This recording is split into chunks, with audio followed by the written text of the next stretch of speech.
Voilà, ben, pour ma part, j'ai été élevé dans un foyer chrétien, et puis tout jeune, je suis parti dans le monde, et puis voilà, le monde, on sait ce qu'il donne. Mais j'étais pas heureux, j'étais vraiment pas heureux. Et pourtant, je faisais ce qu'il fallait faire pour être heureux, et je n'arrivais pas. Et après, je suis tombé dans le liens, en étant dans le monde. Et puis, je pense au Seigneur comment je devais faire pour m'en sortir de tout ce que je faisais. Et c'était compliqué parce que j'y arrivais plus. Et un jour, je me trouvais avec ma mère en allant au marché.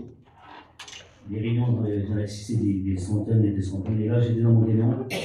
Et le Saint-Esprit m'a parlé, et pourtant j'avais pas réunion. Le Saint-Esprit m'a parlé, il m'a dit tu sais que c'est la vérité. Et si tu rêverais quelque chose, où passerais-tu l'éternité? J'étais dans mon camion, j'étais tout seul, ma mère était sur le marché. Je suis rentré en moi-même, j'ai dit c'est vrai Seigneur. J'ai dit Seigneur, si seulement je pourrais prier comme si c'était une affaire pour prier. On savait prier. Mais là, en vrai, je ne savais pas. Et j'ai demandé au Seigneur. Et il fallait que je rate des choses et je reprends d'autres choses pour dormir parce que j'étais habitué à prendre des choses qu'il ne fallait pas. Et ça a duré quelques semaines. Et tout doucement, on était à Saint-Méné ici là. Et tout doucement, le Seigneur m'a enlevé toute cette misère-là. Et puis un jour, je me suis endormi sans rien.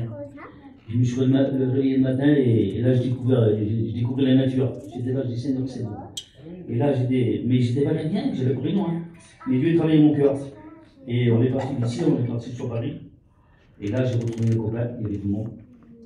Ça fait que je suis parti avec eux l'après-midi, puis on a continué l'après-midi. Et le soir, je me suis retrouvé dans mes endroits.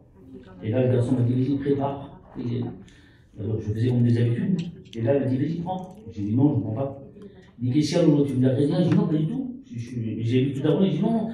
Alors j'avais deux voix, mon Dieu, j'avais une voix qui me disait vas-y, t'es pas chrétien. Mais si jamais je recommençais, c'était foutu.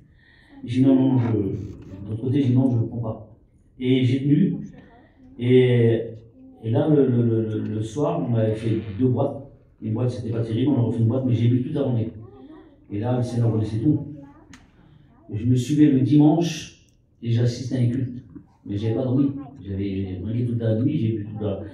Et là, je me suis retrouvé dans le culte, je me suis retrouvé ici là.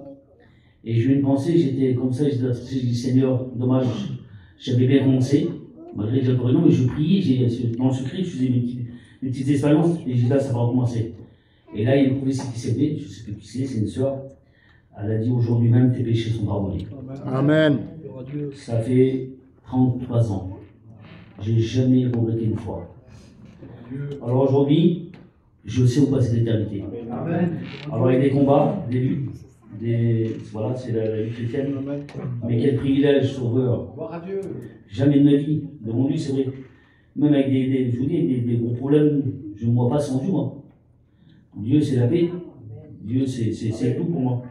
Et je renvoie à Dieu pour dire ces quelques mots que je dis. Maintenant, si tu n'as pas fait l'expérience, il est le Dieu de l'impossible. Amen. Tu peux être chez toi dans ton auto, tu peux être n'importe où dans la montagne, n'importe où. Il est le Dieu qui entend nos prières. Que Dieu vous bénisse. Amen.